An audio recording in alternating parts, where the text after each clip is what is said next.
What's the secret ingredient to Stray Kids' success? Let's just say we're about to taste it. New flavors are blending and the tension just keeps rising as teasers continue to drop. Stray Kids are about to release their first full album, and as we head into a special 2-hour edition of Chan's Room for its 60th installment, we're standing right at the edge of the drop. But first, we're pulling back a little bit, and for once, it's not me turning your heads in that direction, but the kids themselves. They're the ones doing some major reflecting as they stand on this precipice. The reason we keep turning back to Levanter is because as we stand here in June 2020, things couldn't possibly be more different. The world itself is unrecognizable, but so are Stray Kids. Levanter redefined how they would be walking forward, and the pandemic reshaped daily life for everyone. Yet here Stray Kids stand, ready to usher in a new era of their own making. From the members' perspectives, this comeback doesn't feel like a continuation of an old story. It feels more like a debut. As they closed the book on the Clay series, they didn't just set aside the theoretical messages and conclusions they tucked into it. They're actively living out the story arc they created there, where they discovered there is no secret ingredient. There is no key. They're following their broken compass, doing exactly as they please.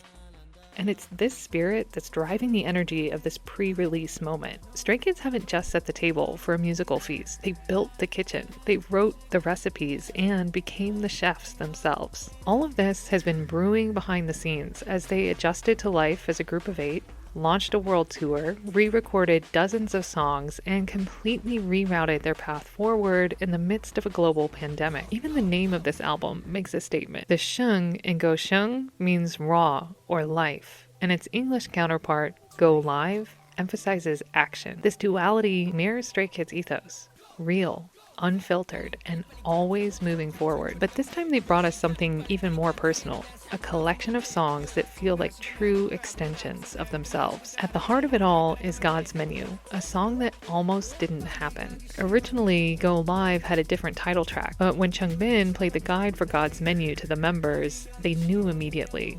It was the one. It had to go on the album. So the kids did something unconventional. They asked the company to make it the title track, even though album production was nearly underway. To their total surprise, JYP agreed. He listened to that track and told them he trusted their vision and agreed with it. A decision that not only was unprecedented at JYPE at the time, but really seemed to mark a turning point in how Stray Kids' creative decisions were deeply trusted and valued. And with that, the kids were off to the races, putting their all into the content that Stays are now being barraged with this week leading up to episode 60. For 2020 Stays, this week Stray Kids were everywhere, not just in their timelines, but setting up camp in their minds rent-free. From the brand new beats of Unveils that gave them glimpses of songs that ranged from Easy to Blueprint, to the chaotic God's Menu cooking video that left everyone delightfully confused. It felt like every moment brought something new to obsess over. Add in striking teaser images, including Chan's shocking cotton candy-haired moments, the God's Menu music video teaser that set the internet ablaze, and the emotional album intro where the kids reflected on their journey. This wasn't just a week of content. Stray Kids were cranking up the bass, making sure Stays had no choice but to walk right up to the edge of this oncoming drop. And if you thought that tension was breaking before we hit episode 60, you'd be wrong, because this week we're in for a 2-hour-long special episode of Chan's Room, which was actually marketed and promoted by Division 1 themselves. What we're seeing here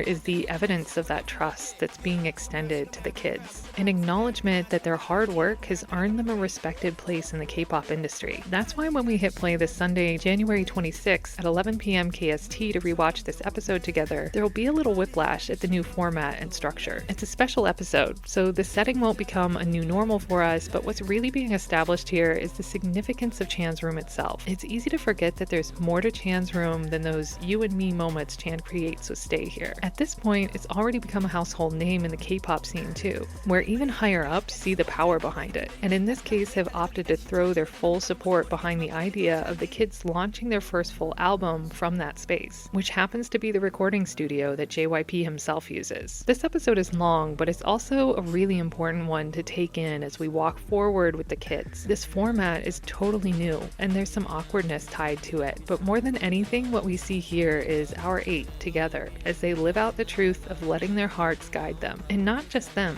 Stay is right there beside them, surrendering to the build-up and the shared pulse of the moment as we race towards this upcoming drop together. I'll see you then.